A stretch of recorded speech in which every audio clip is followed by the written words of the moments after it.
কলকাতা থেকে পোর্ট ব্লেয়ারের বিমান ভাড়া ৫,৪৬৬ টাকা। আর পোর্ট ব্লেয়ারে পৌঁছানোর পর আন্দামানের বুকে ছোট্ট নীলদ্বীপে যেতে হবে ফেরি সার্ভিসে করে, সময় লাগবে ২.৫ ঘন্টা।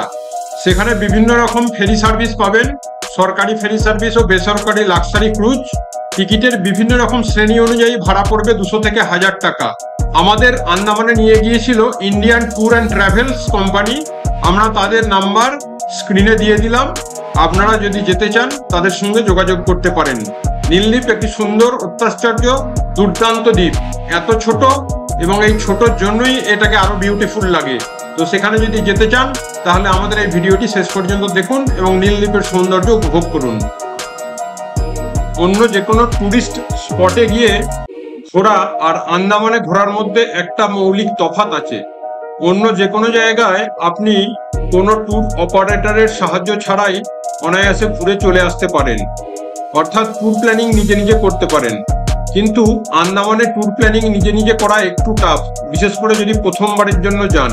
তবে একেবারে যে অসম্ভব তা নয়, সেক্ষেত্রে আপনাকে দীর্ঘ সময় ধরে নিজেই প্ল্যানিংটা করতে হবে।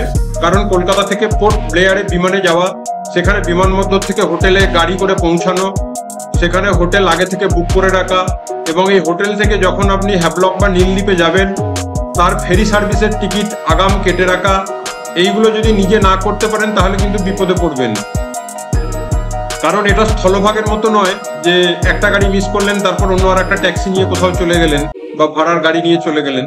এখানে একটা ফেরি মিস করলে দ্বিতীয় ফেরি নাও পেতে পারেন, এবং আগে থেকে আপনি যদি টিকিট কেটে না রাখেন দেখবেন যে ২-৩ দিনের জন্য ফেরি সার্ভিসের সমস্ত টিকিট বুকিং হয়ে আছে। তখন আপনি ওই নির্দিষ্ট দ্বীপটায় যেতে পারবেন না, আপনার আন্দামানে বসে টাইম কাটবে এবং ফালতু দিনগুলো নষ্ট হবে। তাই যদি একান্তই নিজে না করতে পারেন ট্যুর অপারেটরের সাহায্য নেবেন। আমরা যে ট্যুর অপারেটরের প্ল্যানিং অনুযায়ী গিয়েছিলাম তারা হলো ইন্ডিয়ান ট্যুর অ্যান্ড ট্রাভেলস। আগেই বলেছি আমরা তাদের পরিষেবায় সন্তুষ্ট ছিলাম। আমরা ১ সপ্তাহের জন্য আন্দামান ট্যুর করেছিলাম এবং পুরোটাই ইন্ডিয়ান ট্যুর অ্যান্ড ট্রাভেলসের প্ল্যানিং এবং প্রোগ্রাম অনুযায়ী, তাতে আমাদের কোনো অসুবিধা হয়নি। আপনারা ইচ্ছা করলে তাদের সাথে ফোনে কথা বলে সন্তুষ্ট হলে তাদের মাধ্যমে বুকিং করে আন্দামানে যেতে পারেন। এখন আপনারা ভিডিওটিতে নীল আইল্যান্ডের যে জায়গাটি দেখছেন সেটি হচ্ছে নীল আইল্যান্ডের একটি ফেমাস জায়গা, ন্যাচারাল ব্রিজ। এই নীল আইল্যান্ড আয়তনে মাত্র ১৯ বর্গ কিলোমিটার, অর্থাৎ ২০ বর্গ কিলোমিটারের চেয়েও ছোট। আমরা যদি দৈর্ঘ্যে ৫ কিলোমিটার আর প্রস্থে ৪ কিলোমিটার ধরি, মানে কত সামান্য, গাড়ি নিয়ে গেলে কতক্ষণ যেতে লাগে বুঝতে পারছেন। তো এই সামান্য দৈর্ঘ্য প্রস্থের জায়গাটার আয়তন হবে ২০ বর্গ কিলোমিটার। তো নীলদ্বীপ তার চেয়েও ছোট। এখানকার লোক সংখ্যা মাত্র ৪,০০০, মানে আমাদের পশ্চিমবাংলার একটা গ্রামেও ৮-১০,০০০ লোক থাকে। তো বুঝতেই পারছেন একটা কত ছোট দ্বীপ। তার মধ্যে এই যে ন্যাচারাল ব্রিজটা আছে সেখানে শয়ে শয়ে হাজারে হাজারে মানুষ দেখতে আসেন। এই জায়গাটা খুব সুন্দর জায়গা। এখানে যারা বেড়াতে আসবেন তারা একটা কথা মনে রাখবেন, গাড়ি আপনাকে যেখানে নামিয়ে দেবে সেখান থেকে বেশ কিছুটা পায়ে হেঁটে তবে এই ন্যাচারাল ব্রিজে আসতে হবে। তো গাড়ি থেকে নামার পরই দেখবেন এক শ্রেণীর গাইড আপনাকে ঘিরে ধরেছে। তারা আপনাকে বোঝাতে চাইবে ওই জায়গাটা দুর্গম এবং গাইডদের সাহায্য ছাড়া যেতে পারবেন না, এবং তারা একটা বেশ মোটা অঙ্কের টাকা চাইবে আপনাকে ওখানে নিয়ে যাওয়ার জন্য। তবে আমরা নিজেরা গিয়ে দেখেছি, গাড়ি থেকে আপনি ওই ১.৫-২ মিনিটের রাস্তা ভালো সুন্দর বাঁধানো রাস্তা দিয়ে হেঁটে যেতে পারবেন। তারপর আপনাকে নামতে হবে এই সমুদ্রের বিচের ভিতরের দিকে। যে জায়গাটা দেখছেন প্রচন্ড প্রস্তরময়, সেই জায়গাটা একটু দেখে পার হতে হবে, তাহলে আর কোনো বিপদ নেই। সেই জায়গাটা যদি দেখে ঠিকঠাক ভাবে পার হয়ে যেতে পারেন তাহলে আপনি গাইডের সাহায্য ছাড়াও যেতে পারেন। তবে যদি কনফিডেন্ট না থাকেন তাহলে কিন্তু গাইডের সাহায্য নিতেই পারেন। বন্ধুরা, এই জায়গাটিতে এলে আপনার মন সত্যিই অনির্বচনীয় আনন্দে ভরে উঠবে। প্রথম কথা হলো, এত ছোট্ট একটা দ্বীপে একই সাথে সমুদ্র এবং দেখুন পিছনে পাহাড়, এই দুটোর কম্বিনেশন পাওয়া খুবই মুশকিল, বিশেষ করে একটা ছোট দ্বীপে। তো পিছনে দেখছেন যে কি গর্জনশীল সমুদ্র। আমি তো সাউন্ডটা অফ করে রেখেছি, না হলে আমার এই কথাগুলো আপনারা শুনতে পেতেন না। আর এই যে দেখুন আমার মিসেস ওই পাথরটার নিচে গিয়ে দাঁড়ালো। একবার প্রচন্ড ঝড় বৃষ্টি এসেছিল যখন আমরা ওই পাথরের খাঁজের ভিতর দীর্ঘক্ষণ লুকিয়েছিলাম। আর তাছাড়া এই যে পিছনে সমুদ্রের ঢেউ দেখছেন, এই সমুদ্রের ঢেউ তো অনবরত এসে আছড়ে পড়েছে।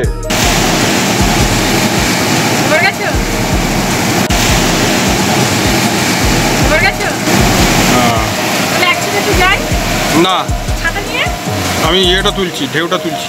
ঢেউটা তুমি দাঁড়াও, তোমাকেও তুলে নেবো ভিডিওতে। যাও, ঢেউটা তুলে নিলাম। যাও তুমি এবার ওখানে দাঁড়াও, ওখানে ওখানে, বেশি দূরে নয়। তোমার পিছনে পুরো নীল সমুদ্র এবং ঢেউ সবই আসছে, তুমি চুপ করে দাঁড়িয়ে যাও।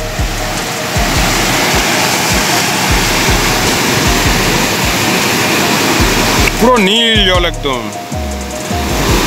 আর সুবিশাল ঢেউ।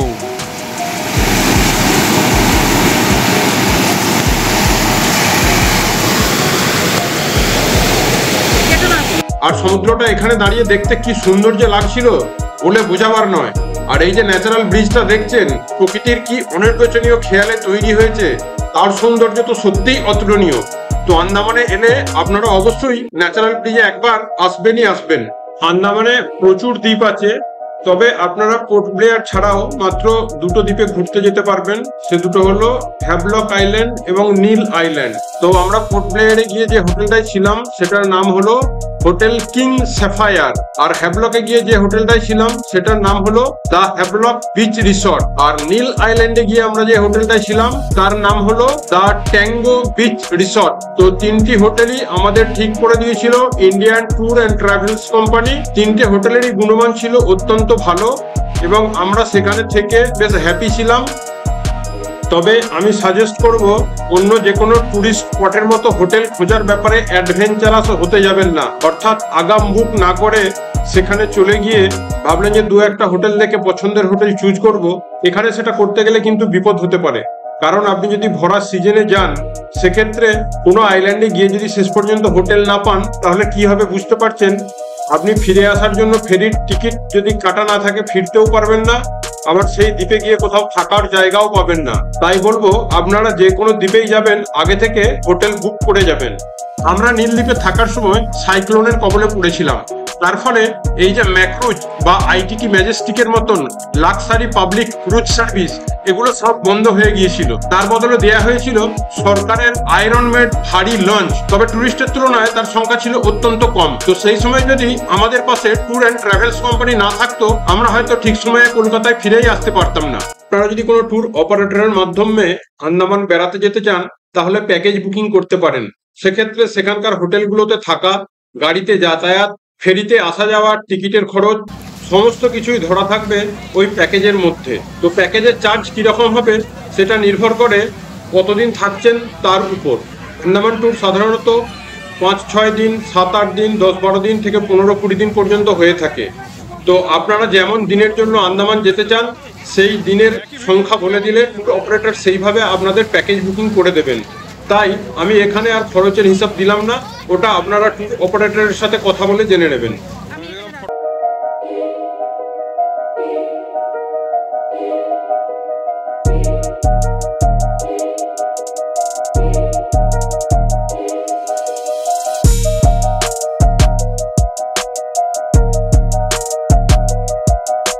বন্ধুরা, ভিডিওটি যদি ভালো লেগে থাকে তাহলে একটি লাইক অবশ্যই দেবেন, আর আমাদের চ্যানেলে নতুন হয়ে থাকলে এরকম আরো অনেক ভিডিওর জন্য চ্যানেলটি সাবস্ক্রাইব করবেন।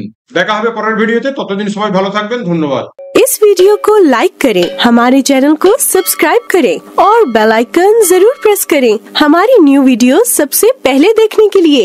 सब्सक्राइब करने के बाद ना घंटी बजा देना, ताकि मैं जब भी कोई नया वीडियो अपलोड करूं तो तुम्हारी फोन की भी घंटी बजे। दोस्तों, ये वीडियो मजेदार